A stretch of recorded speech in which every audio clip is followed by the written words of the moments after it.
Good morning, it's day 7. Right, and we're back on the way. So up there you can see the windmills. I came down that way on Friday. I'm not going to go up quite the same way. I'm going to go up that little spur there and just miss out about a kilometre of rather dull track walking. So I'm going to talk to you while I go up there. Right, so it's day 7 and it's actually the 5th day of walking because I had a rest day yesterday. So it wasn't that restful. So I went into Brighton to do a park run and came back, had a shower, then went back into Brighton to meet my daughter for lunch because she's at university down there, and so I actually started the resting at about sort of 3:30, 4 when I got back to the site. So I did about 10.5 miles on a rest day, so that'll be fun. So I spent the last 2 nights at South Downway campsite near Hassocks, and it was very nice.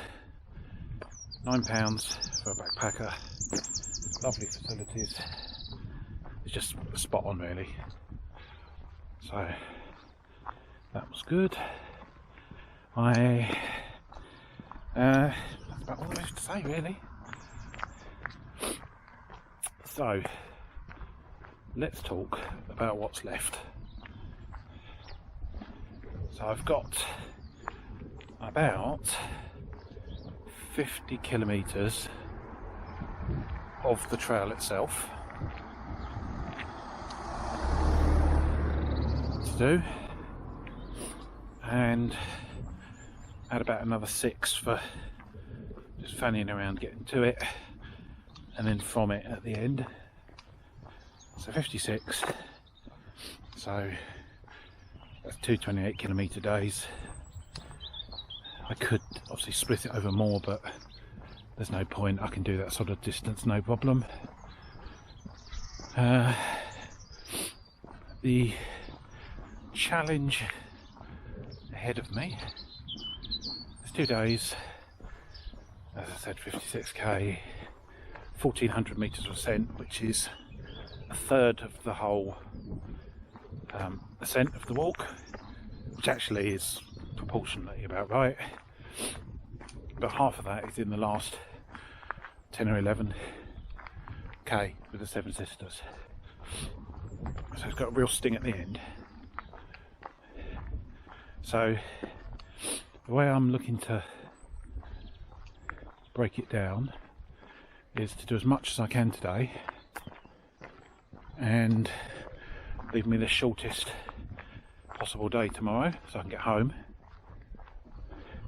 Or another way of looking at it is give me loads of time for a potentially hard last day. So it does all depend on where I get to. Camping options look a little bit sparse. There's only one real campsite of any use, which is at the youth hostel, IHA South Downs, which is, well, it's not quite halfway, it's a bit before halfway, so I want to go past that because it just leaves me too much to do on the last day when I've then got to get home. So that's also just before there is where the last useful tap is.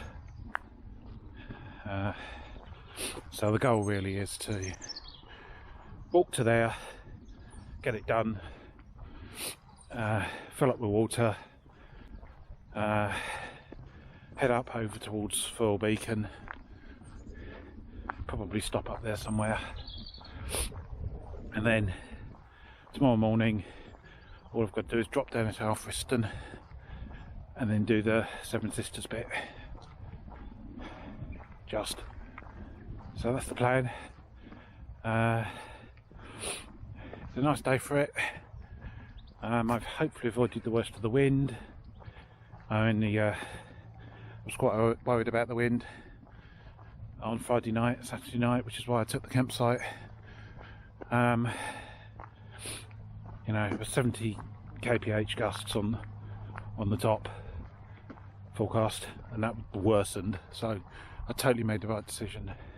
I mean, it's forecasting 40 just at Firle level, which is, you know, enough to be uncomfortable, but I felt almost nothing of it because of the amount of shelter I had.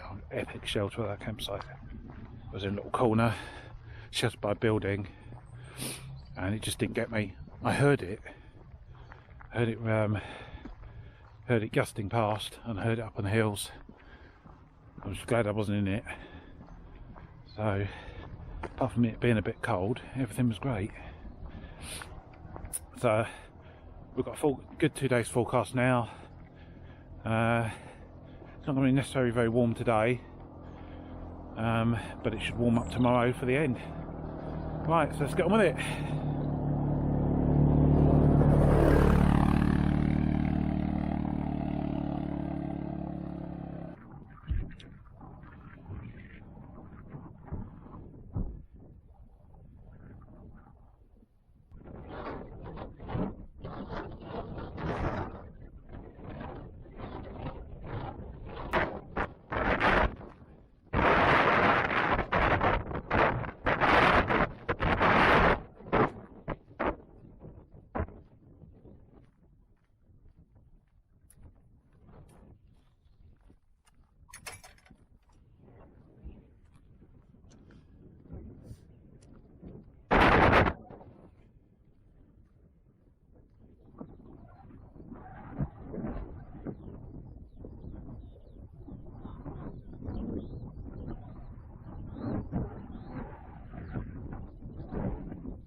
Morning.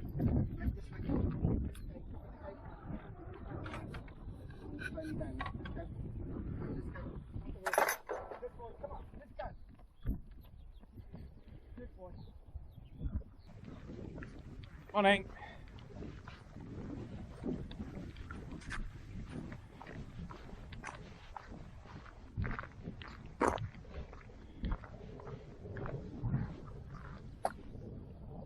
Nice.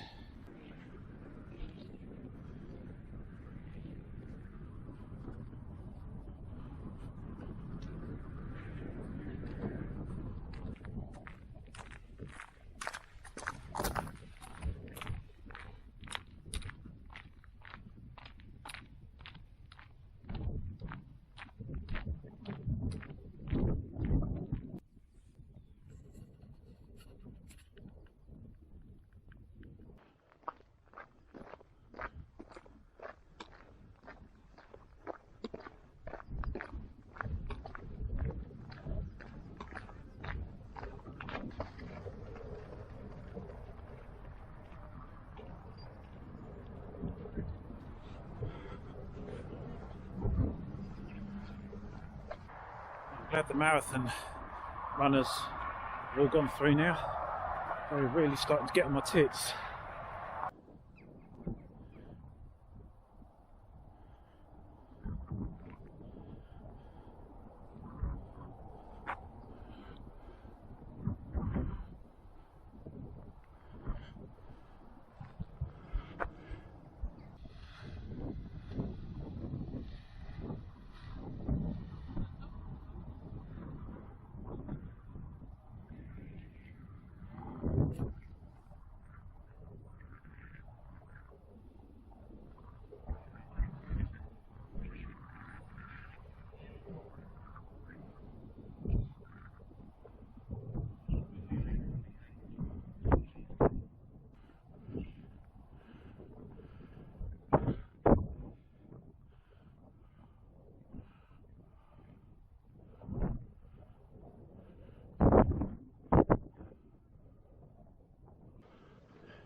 see the Seven Sisters and the sea.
Hopefully that's the last climb of the day.